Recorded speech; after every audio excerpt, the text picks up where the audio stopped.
أينما كنا أينما صرنا قلنا لا إله إلا الله لا إله إلا الله. Assalamu alaikum wa rahmatullahi wa barakatuh, and welcome back to another discussion video. I know it's been a while, but honestly I am still semi-learning the ropes here, and as many other bloggers will tell you, it's quite hard coming up with consistent content to post, especially when your focus is in a, as of yet, very limited category. Nonetheless, today's topic of discussion is going to be issue books and own voices. Now, before we just jump into this, I want to quickly give some definitions to these terms to make sure we're all on the same page and make sure everyone understands what we're talking about here. So, own voices is basically a term used to refer to books that are about marginalized characters written by an author who shares that same identity. For example, a book about a Muslim character written by a Muslim author. A book about a black character or an Asian character or a Latino character written by a black author or an Asian author or a Latino author. A book about a physically or mentally disabled character. For that, the best voice you're going to get on that perspective is someone similarly disabled in whatever regard. Your personal identity matches that of the marginalized character featured in the books. Thus, it is your own voice, in a sense, being used to tell the story. Make sense? Great. Now, as far as issue books, these generally refer to those books whose main theme and focus is prominently on tackling ongoing social issues in society today. Racism, Islamophobia, sexism, war, refugee crisis, environmentalism, bullying, suicide, etc., etc., etc. All of these and many more can be the focus of an issue book, and the purpose is often to raise awareness to the issue and show its severity, the dangerous steps that it can go, and spark discussions about it. The reason I wanted to talk to you all about this is because there actually seems to be a bit of a debate on the matter amongst the writing community, particularly from some of the marginalized voices within. It has to do with some of the pressure that they're feeling from people who misunderstand the two categories and kind of lump them together and put unnecessary expectations, which we'll delve into in a bit. For now, I just want to talk, part of the growing popularity for own voices is due to the fact that for so long in the writing world, minorities and marginalized people were not featured or fairly represented. Oftentimes, when such characters actually appeared in various literature, it was written through the eyes of someone on the outside, someone who, even if they had the best intentions, did not and could not fully understand the perspective from someone of the background that they were meant to portray. You can't do 100% full justice at presenting something you don't understand or know firsthand. Having a middle-aged, rich white man write a novel about a teenaged black girl living in poverty, for example, it's not necessarily going to work. It's not going to do too well. At least not as well as perhaps somebody who shares some identity aspect as that character. Somebody who went through some of the same stuff, or at least has a similar identity. And this is assuming the best intentions were behind it, by the way. Despite knowing that, unfortunately, historically, the intentions were often anything but.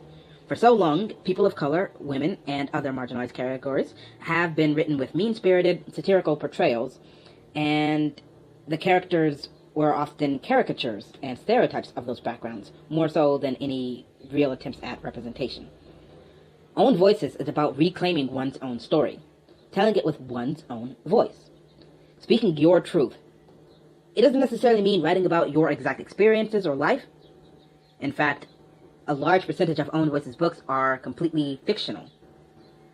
So it's not by any means saying that somebody has to write their biography, or that the story has to be, based on a true story, based on a true incident, or whatever. But the personality, the mindset, the voice of the character comes from the author who shares a similar identity to the character. Someone who wholly understands what it is to be that character's identity. And please do not get me wrong, I'm not saying that if you're not from XYZ background, you can no longer write about someone from that background. No, keep your worlds diverse. But own voices is to give some space on the platform for marginalized authors to represent themselves. If we have a council of experts to speak about women's issues, for example, there darn sure better be some women on that council, If we're going to talk about the issues faced by refugees and immigrants from war-torn or impoverished nations, you better have someone who's lived those experiences or something similar. Even when we're talking about stories that leave off contemporary and modern issues and are not set in, today's time or tackling whatever exact issues, it's still just as important to hear some stories from marginalized backgrounds. And this plays into the next part, which is on issue books, so let me quickly delve into that a bit, because that's actually where the conflict arises. Issue books are important. As I've said before, they help raise awareness for certain problems plaguing certain segments of society that perhaps people are ignorant about or don't care enough about yet. Issue books are a way to connect the reader to the problem, even if it's not one they directly relate to. They can prompt discussions and inspire actions to perhaps engage the issues and work to make a positive change. I'm kind of struggling to put the feelings to words right now, but issue books are like a deliverance of life to someone who's halfway dead inside. Someone willfully or even unknowingly ignorant to the world around them, or sometimes they provide the substance of relatability to those suffering the same issues. Maybe they act as a bit of guiding light and hope for a solution. Maybe they serve as inspiration and a call to action. Maybe they do just enough to make one person somewhere reading it reflect on themselves, to see themselves in the book and feel acknowledged, feel seen and represented. Their stories are being told. Their issues are being heard. When we talk about the systematic racism that continues to oppress minorities and people of color in America, when we talk about the disproportionate killings of young black men at the hands of white police officers who get off scot-free, when we talk about the blatant discrimination women continue to face in the workforce, or the despicable system that supports rape culture and allows for sexual predators to prey on others with little to no consequences for themselves while their victims suffer manyfold, when we talk about a society so obsessed with greed and led astray by bigwigs and fat cats that steal their wealth and blame it on the people coming into the country just looking for a better life or to escape whatever threats to their lives they face back home, when we talk about people attacking the streets for even remotely appearing to belong to a certain religion or race, when we talk about the people living life almost invisible because to everyone else they're just a word, homeless, they're just a bad habit, drugs, alcoholism, they're just a problem, poverty. When we talk about these things and more, these are our issue books. These are the things we need those within and without to hear and talk about. These are real-world issues, not just a list on paper. This is life for some people. You hear sometimes that people say, I don't want to talk about politics. Let's just live life. For some people, this isn't politics. This is life and death. This is what they live in, day in and day out. Mothers and fathers not knowing if they'll make it through the day or what they'll feed their kids at night. Kids who go to school to get picked on because they're different, because they can't afford the same things as everybody else, or because their name sounds a little funny, or because they look like this and they look like that. People afraid to go out at all because those in power are allowing and encouraging their minions to round them up like a bunch of violent mobsters. Children living in cages at the border. People around the world getting bombed on the daily in the name of freedom and democracy. Then when they come over to the so-called land of the free to escape that, they're rejected, they're abused, they're tormented by a racist system that seeks to exploit them for fear and greed. People who can't live under the restraints of the society they had no choice about being raised in, yet no one takes their situation into consideration, and they're put down and treated like outcasts. When we talk about people taking on a corrupt and biased law and education system because after so many generations of it, they're sick of unfairly being held back. When we talk about educating the masses and exposing the greedy corporations and the countless gutless politicians in their pockets because they don't believe in supporting our futures, they don't believe in leaving any kind of future at all for the next generation after they've wrecked the environment and communities in an endless pursuit of their own avarice.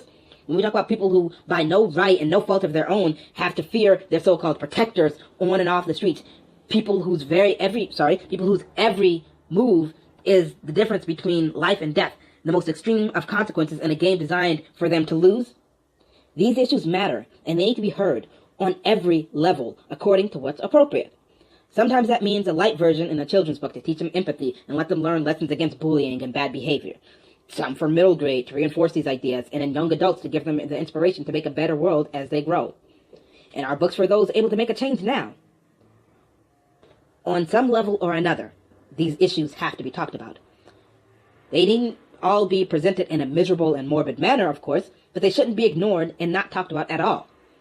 And, on the other hand, that's not all we should talk about, and we should not place that burden solely on the affected either. This is that point of conflict I mentioned earlier. Oftentimes, with marginalized authors, people have a sort of expectation on them that they must focus their efforts solely on issue books. People think that any Own Voices book must tackle whatever social issues people of their marginalized background are facing and put out the ideologies projected onto them. If you're a Muslim, you must write about Islamophobia, terrorism, and nothing else. If you're black, you must write about racism and social inequality. You must write about poverty and violence within the black community. If you're a woman, you must write about girl power and overcoming sexism. Your book must be the pinnacle of feminist writing. If you're brown, you better be writing about immigration issues, regardless of whether or not you or your parents are first, second, or third generation descendants of immigrants. Adventures? Fun? Fantasy? Those adventures better be an analogy for conquering your respective social issues. Fun? The only fun you better have is sticking it to the oppressors. Fantasy? Yeah, you must be fantasizing if you think you're allowed to free your character from the restraints of modern society and not write about whatever issues that are ongoing. Let's take, for example, movies. Now, I'm not a frequent consumer of that medium, but I know enough to state the obvious. Minority characters cast in movies are often relegated to either sidekick roles or stereotypes. Many times both. And on the matter of issue books, or in this case issue movies, a huge percentage of movies featuring African American characters, for example, are often set in two prominent time periods. The big blockbuster movies that feature black leads always end up being the ones about slave stories or something revolving around the major civil rights movement in, the 60s and such in America. They focus around biographies of civil rights icons or, small stories here and there about overcoming oppression, as if the only stories anyone can tell about black people must always be related to stories of their oppression. As if you couldn't possibly cast a black lead in any other type of fictional story. And I'm not talking about the pathetic thing where they swap out an established character and give him or her a new race or gender. I'm talking about writing something new, writing some new stories and casting people of color in those leads without the whole thing turning into being about their race. Hollywood loves rom-coms, but you only ever see a person of color in the lead if it's a movie where their race is a point of conflict or shock. Like, gasp, how wild and zany is this? Haley White Girl is marrying a black man? Uh-oh, their families are going to be so different. There are bound to be some hilarious misunderstandings, social faux pas based on stereotypes, and of course, hijinks. Or they'll make it like, all those other ones where it's like, this brown person wants to be with this white person. Their deeply cultural parents and family are against it. Can they overcome the boundaries of culture and cast aside their identity for love? Gosh, I sure hope so. But that's off topic. My point was, in movies and in books, you can write about minorities and people of marginalized backgrounds without making one factor of their identity the limit of their character. If I'm reading a fantasy novel, I don't want the only defining feature of the hero to be that he's got brown skin. If I'm reading a sci-fi book, don't just beat me over the head with unnecessary reminders that our main genius is a woman, quote, in a man's world. Don't give me contrived conflict in my mystery thriller about the Muslim League being suspected of terrorism at every turn, even when that's not what the plot is supposed to be about. If you're writing a grand action adventure book and you're including a disabled character, don't fill every page with a sob story about everyone else mistreating and looking down on the character or treating them like they're incapable of looking after themselves. And don't limit us all to one narrative. In the same way that it's so easy and accessible to find a vast variety of books across various genres featuring white male leads and a plethora of circumstances living vastly different lives and lifestyles with a multitude of tales to be told about them, why can't we have the same for minority characters, and without the focus being on their race, gender, or religion? This is what I feel about own voices in issue books. I'm all for issue books. I say we need more. But people of color and people of marginalized backgrounds need to be free to write whatever creative stories come to their minds just as well as anybody else, without being forced to only tell stories about the social issues plaguing their segments of society. To be honest, that leads to further divide in my mind. Because right there, their segment of society, you're already putting everybody in separate places. And look at it this way. How come when a white man writes a book about a white man like himself living whatever life in this world or another, in whatever genre, fantasy, mystery, sci-fi, romance, historical, medieval, superhero, crime, thriller, comedy, contemporary, you name it, that book can be for anybody. But if a black man were to do the same, that's a black book now. Even when it's celebrated, it's listed as a book for black people. And it doesn't receive the same fame and widespread popularity and readership and sharing as the other. Now half the readers in society feel that somehow they can't relate, or it's not for them, so they won't read it. If a woman does it, even with no emphasis at all on her character's gender, just the fact that she's a female is enough to get it labeled as feminist propaganda somehow, and now it's a women's book. Now half the guys in society are going to ignore it. People will applaud from a distance and support you verbally, but they don't bother to fully engage because, oh, well, that's for people like you. I can't relate to that. That's not for me. Really? You can relate to elves and vampires and dragons and werewolves and a freaking sentient egg, but you can't relate to or understand a rom-com or a YA book because the lead has brown skin? You can learn and read fictional alien languages from some fantasy book, but if a character speaks one or two words and phrases from a real-life language whose translations are easily accessible if they're not provided by context clues, that's too much for you? That book must only be for people of that character's background? And, not to stir the pot or anything, but no one ever objects if the foreign words are, say, French or Italian. But, your character spoke Spanish? Mandarin? Arabic? English with a common but different sociolect and dialect? That's crazy. This book mustn't be meant for mainstream audiences. It's got to be only for people who look and sound like the author and his or her main character. And that's the problem people see with own voices. They worry that their books will be cast into a limited category and sectioned off by people who think just like that. They worry that even if they fight back against the pressure to write another issue book instead of the unique ideas they had for themselves, their book will be labeled and packaged as a blank-only book. Now, let me tell you, from someone who writes Islamic fiction, my books, they're not meant to be Muslims only. They are own voices because I am a Muslim and I'm writing about Muslim characters, but they're not Muslims only. And even, if certain themes and topics are covered in my books, they're also not outright issue books. I'm writing to speak the voice I felt wasn't heard by anyone when I was growing up, and still isn't heard loud enough today. I'm writing to give voice to characters in my mind whose lives and personalities, whose outlooks and mentalities are understood by someone like me and can be justly represented, so that others can relate and understand and learn. And this is not to claim I have some monopoly on the Muslim experience or that we're all a monolith and think and feel the same or whatever. But I certainly feel like most of us could do a better job understanding and portraying ourselves than someone from the outside. Does that mean that every book we write is going to be an us versus them book? Absolutely not. Does that mean every book we write is for us only and you have to be Muslim to relate or empathize with the character and the conflict? Absolutely not. And that shouldn't be the case for any other authors writing own voices stories and telling tales featuring characters of marginalized backgrounds. Tell your story, and I don't just mean tell your story, I mean tell the story that you want to tell about who you want to tell about, and don't be so rigid in these limitations.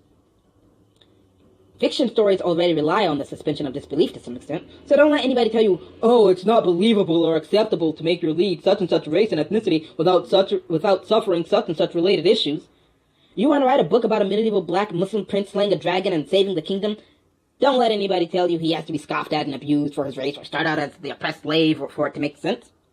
You want to write about a brown hijabi scientist trying to cure cancer but ending up giving herself some crazy superhuman abilities and becoming a superhero? Don't let anyone weigh you down with workplace sexism and cultural limitations.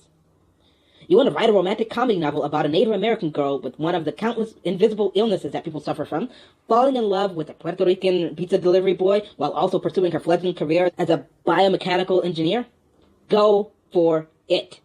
Don't let anyone tell you the story must solely revolve around her health issues and dealing with her diagnosis, or racial inequality and immigration issues that continue to plague American society. Issue books are important. That's true. They teach us about the various problems and circumstances that concern different segments of society. They bring to life real-world social matters that affect many of us in our daily lives, while many others are immune and often careless about them. Issue books can raise awareness and prompt discussions, or at least provide an outlet for the author to put out their frustrations and share with those who relate and those whose aid is sought for bringing a wave of change. Own Voices books can be issue books, and some issue books that are under the Own Voices category carry an extra weight and power to them when you hear it from the marginalized voices. However, it is unfair and rather prejudicial to force or even expect that every Own Voices author must write about the unfortunate social issues pertaining to their identities. It doesn't always come off as supportive, and it can be very restrictive, biased, and stereotypical. It stifles creativity, and in a way, it tells readers and writers that XYZ genres and themes and stories are for this privileged group only, while marginalized characters, and by extension, their authors and readers, exist solely within the confines of their respective social issues. In the end, if someone wants to write an Own Voices book and tackle the important issues, more power to them.